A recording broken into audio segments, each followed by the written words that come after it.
Middlesex County Planning Board is now in order. Please join me for a salute to the flag and remain standing for a moment of silence.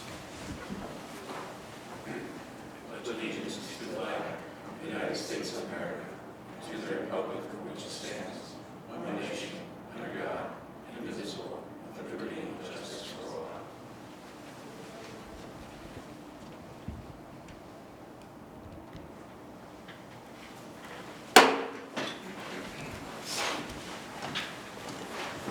In accordance with the Open Public Meetings Act, notice of this public meeting has been delivered to the Star Ledger and Home News Tribune newspapers and posted on the Middlesex County website, as well as the Community Bulletin Board of the Middlesex County Administration Building, at least 48 hours in advance of the meeting. Madam Secretary, can we have roll call? Jason Friedman. Here. Commissioner Charles Kenny. Here. Ronald Zedner. Here. Aman Patel. Here. Stephanie Kim-Chong. Here. Sakit Cholabata. Here. Alternate Gail Lala. Here. The alternates are eligible to vote today, Mr. Chairman, and have a quorum. Thank you. At this point, the meeting is open for public discussion on items listed on the agenda only. Any member of the public wishing to speak on an agenda item, please approach the podium, and you do have 5 minutes. Any member of the public? Motion to close the public portion. Second. It's been moved and seconded to close the public portion. All in favor? Aye. Any opposed? Motion carries. Administration. First item is the approval for minutes of March 11th, 2025. They have been distributed. Motion to approve the minutes. Second. It's been moved and seconded to approve the minutes for March 11th. All in favor? Aye. Any opposed? Motion carries. Correspondence, we have none. And the next item is the Planning Director's report. At this time, though, it does give me great pleasure to announce that the Planning Director's report will be delivered by our new Middlesex County Planning Director, Vijay Rajvansi. Congratulations. Your appointment.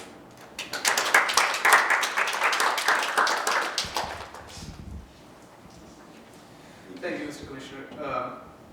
My planning director's report will include 3 sections. The first item on my report is the 2025 Transportation Symposium. Middlesex County reaffirmed its commitment to eliminating traffic fatalities and serious injuries at the 2025 Transportation Symposium, held on Wednesday, March 19th at the New Brunswick Performing Arts Center.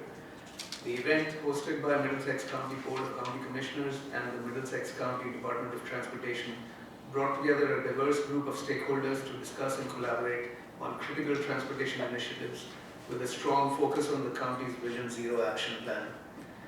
The symposium kicked off with a keynote address from East Brunswick native Jesse Singer, a renowned journalist and expert in safe systems, injury prevention and harm reduction.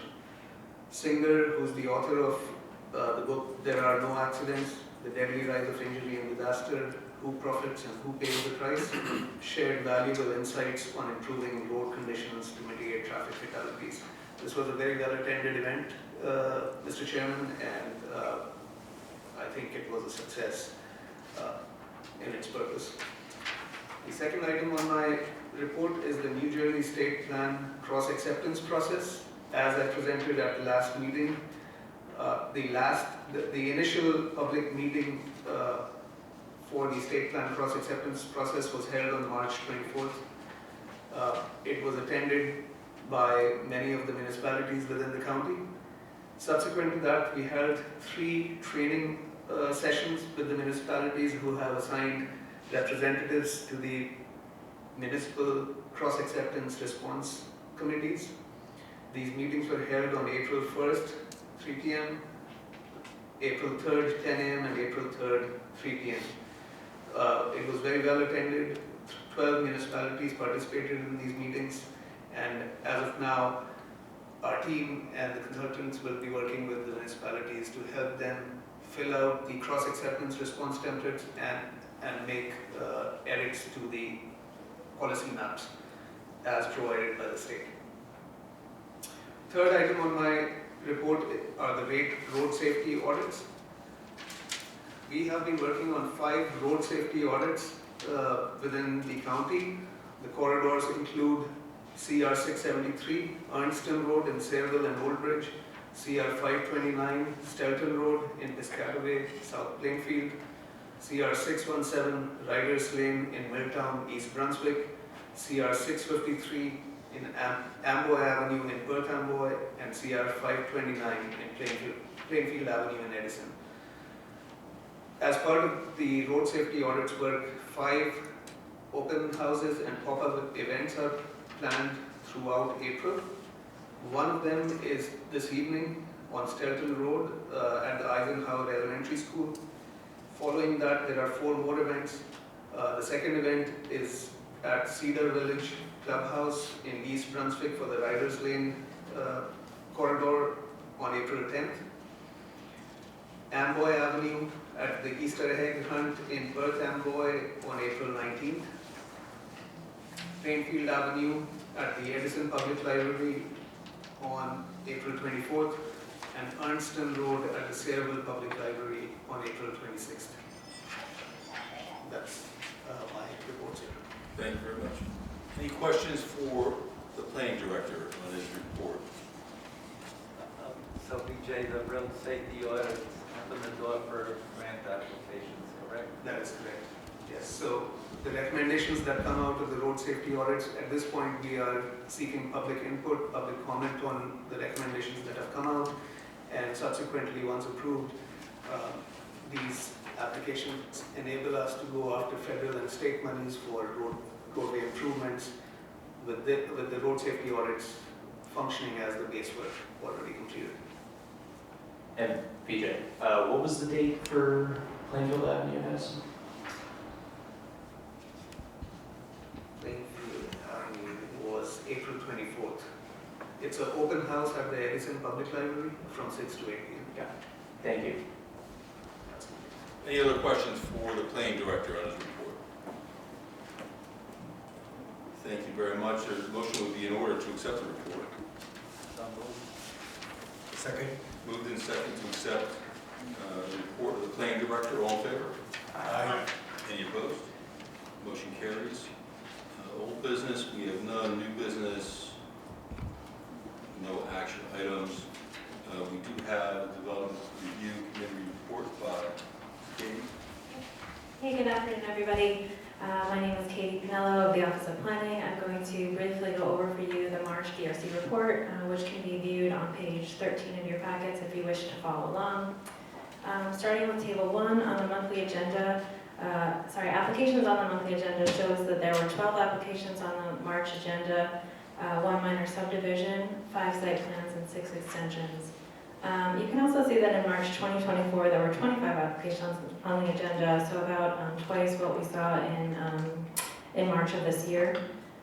Just for comparison, in April this month, we had 16 applications, which is a little closer to what we might expect. And we've also conditionally approved a number of extensions that have been on the agenda for several months, which would reduce the application count. But I think we'll have a better understanding of any broader trends come May and June. Table 2 shows that the development activity for approved and conditionally approved applications, there were 2 new non-residential lots created as part of a minor subdivision in New Brunswick, 5,330 square feet of mixed-use commercial space, 14 mixed-use residential units, and 9,630 square feet of quasi-public space. Moving on to table 3, highlights of development activity in March. Grace Church of North Brunswick proposed an addition to an existing church, as well as some parking lot and driveway reconfigurations. The site does have frontage along Adams Station Road and Old George's Road, both of which are county roads. And the applicant was required to provide sidewalks along Old George's Road and ADA certification of the existing sidewalks on Adams Station Road as part of the construction. The second item is 25 Main Street in South River, which proposed a mixed-use building with commercial space on the ground floor and residential apartments above. Again, ADA certification of the existing sidewalks along Main Street, which is a county road, will be required post-construction. And then finally, Caltech solar installation, proposed solar arrays over an existing parking lot in South Plainfield. And this application did not involve a county road. And then finally, Table 4, exempt site plans, shows that there were 5 exempt site plans processed by staff in March, 2 of which were in New Brunswick, and 1 each in South River, South Brunswick, and Woodbridge. And then most notably, one of the exempt site plans in New Brunswick was for 11 Spring Street downtown, which proposed the redevelopment of an existing parking deck with a new mixed-use building with ground floor office and 300 residential units above.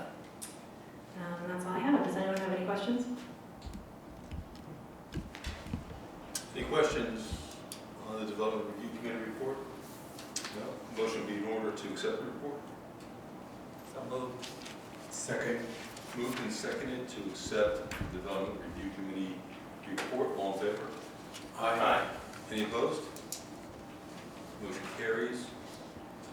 No Office of Planning staff reports, no other correspondence other than our next meeting is scheduled for May 13th. At this time, the meeting is open for public comments. Any member of the public wishing to speak, please do approach the podium, state your name and your address, and you do have 5 minutes. Good evening, Planning Board, Charlie Cradfield, live on Stam Street here in New Brunswick. I'm the editor of New Brunswick Today.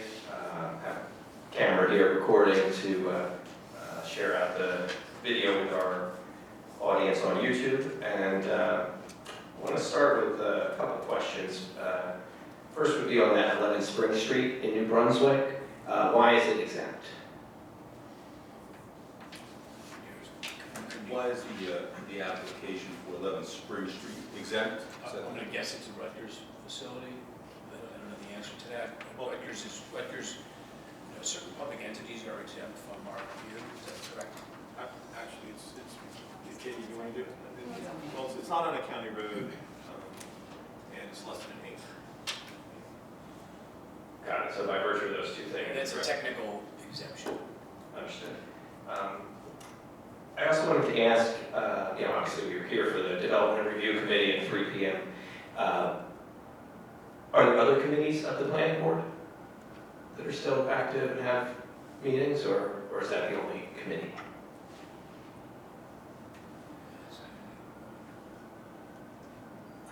What are resources? That's not what I did. That's We have there's a county agricultural development board committee, and I'm forgetting the name, I'm sorry. The sewer services area applications are dealt with another committee. So The Lower Raritan yeah, Water Resources Association? Yeah. Okay. So those would be so 3 committees. Thank you, and I said this at the commissioner meeting, but I want to say congratulations to the new planning director, and wish you all the best.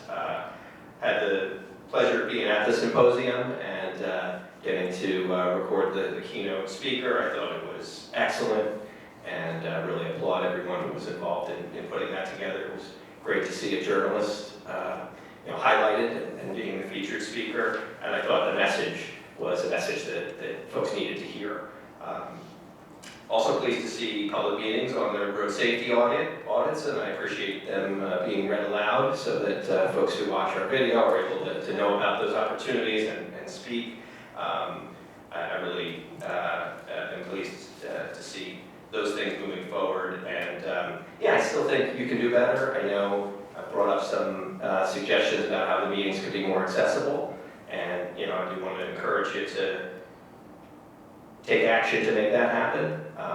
I know, Commissioner Kenny obviously is on the County Commissioner Board. They have their meetings in this very same room, and they use the video cameras to record, and they proactively publish the recordings of their regular meetings on the county website.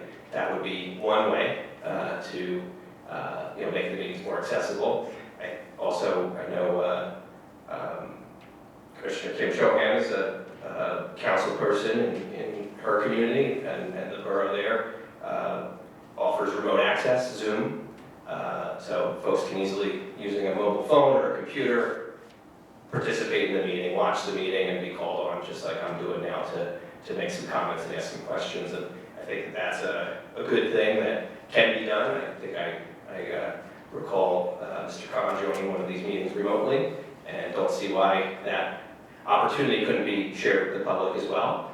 And yeah, I know there's a lot that can be done to improve access to the meetings, including rethinking the time. I know I brought this up in the past, and I brought this up in the past, and I know it was said that there would be a need for folks to stay late, and that could lead to overtime costs. But an easy way around that is you give people comp time. If you have to stay late, you can come in late the next day or make up for it another time. There's no reason that the meeting shouldn't put the public first and make it so that they're held at a time and place that's most convenient for them. I don't know, typically I'm the only person that shows up and speaks here, so I think that more could be done. I know the county commissioners kindly worked out a deal with City Hall so that folks could park there for their meetings. I think you can do more to invite the public to see what you're doing and participate. And I would encourage all of you to use those tools that you know about and exist and implement them here. I think the fact that there's a new planning director makes this a great time to rethink what this board does and why, and center the public in those discussions. Thank you. Thank you very much for your thoughts, Mr. Cradaville. Any other member of the public wishing to address the board on any item? Any other? Motion to close the public portion. Second. It's been moved and seconded to close the public portion. All in favor? Aye. Any opposed? The final item on the agenda is adjournment, and the motion is in order. So moved. Second. It's been moved and seconded to adjourn. All in favor? Aye. Any opposed? Stand adjourned.